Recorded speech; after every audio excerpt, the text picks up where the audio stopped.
निःशुल्क रूप से मिलनी चाहिए। क्योंकि एक बार को आप सोचिए, आखिर उस बच्चे की गलती क्या होती है जो एक गरीब घर में पैदा होता है और उसको बेहतर शिक्षा से वंचित होना पड़ता है। शिक्षा के सामने एक पैसे की दीवार खड़ी है, जो जितनी ऊंची दीवार लांघ सकता है, जो जितना अधिक पैसा शिक्षा पे खर्च कर सकता है, वो उतनी बेहतर शिक्षा पा सकता है। लेकिन अगर एक देश एक है, लोकतांत्रिक देश है, तो शिक्षा भी सबको एक समान रूप से तो मिलनी ही चाहिए।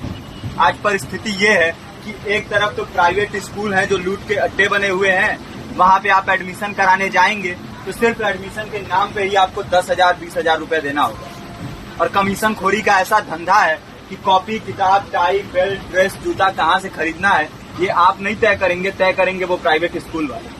यानी आम लोगों की मेहनत की आखिरी कौड़ी उनके जेब से वसूल लेना चाहते हैं। और दूसरी तरफ सरकारी स्कूलों में न तो पर्याप्त टीचर है, न पर्याप्त बिल्डिंगे हैं।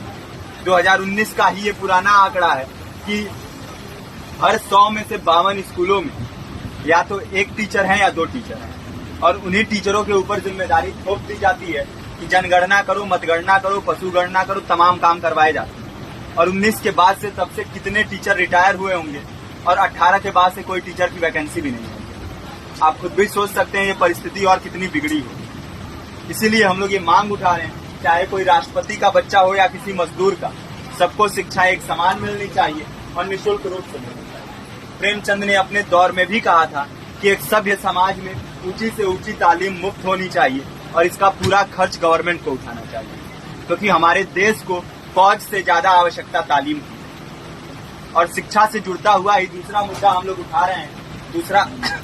दूसरा मुद्दा है रोजगार का। रोजगार की परिस्थिति ये है कि आज सरकारी सेक्टर हो या प्राइवेट, सब कुछ ठेका संविदा के हवाले किया जा रहा है। परमानेंट नौकरियां लगातार घटाई जा रही है। इसी रेलवे में 1995 के आसपास लगभग 18.5 लाख कर्मचारी काम करते थे, लेकिन आज उनकी संख्या 12 लाख थी।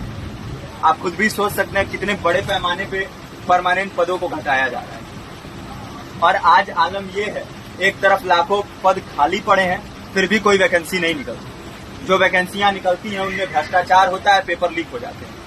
RO, UP police, BPSC, SSC, CGL, ऐसे तमाम पेपर लीक हो चुके हैं, आप लोग भी जानते ही। अभी नीट की धांधली में ये पता चला कि एक एक पेपर 30 लाख से 50-50 लाख रुपए में बेचा गया। हम और आप तो ये पैसा नहीं दे सकते। पूरी की पूरी कारस्तानी सरकार, प्रशासन, शिक्षा माफियाओं की होती है। और भुगतता कौन है? आम घरों के लोग, जो लोग सालों साल तैयारी करते हैं, दिन भर में 10-10 घंटे, 12-12 घंटे पढ़ते हैं। और इतनी कड़ी मेहनत के बाद, सालों साल की मेहनत के बाद उनके हाथ लगती है तो सिर्फ हताशा, निराशा, अवसाद। बहुत से छात्र नौजवान जो इस बेबसी में, इस डिप्रेशन में नहीं जी पाते, आत्महत्या तक के कदम उठा लेते हैं। लेकिन ये देश की विडंबना है कि टीवी चैनल, अखबार, मीडिया, नेता, मंत्रियों के लिए कहीं ये कोई मुद्दा नहीं है। उनके लिए मुद्दे हैं तो जाति, धर्म, रंग, नस्ल, अगड़ा पिछड़ा।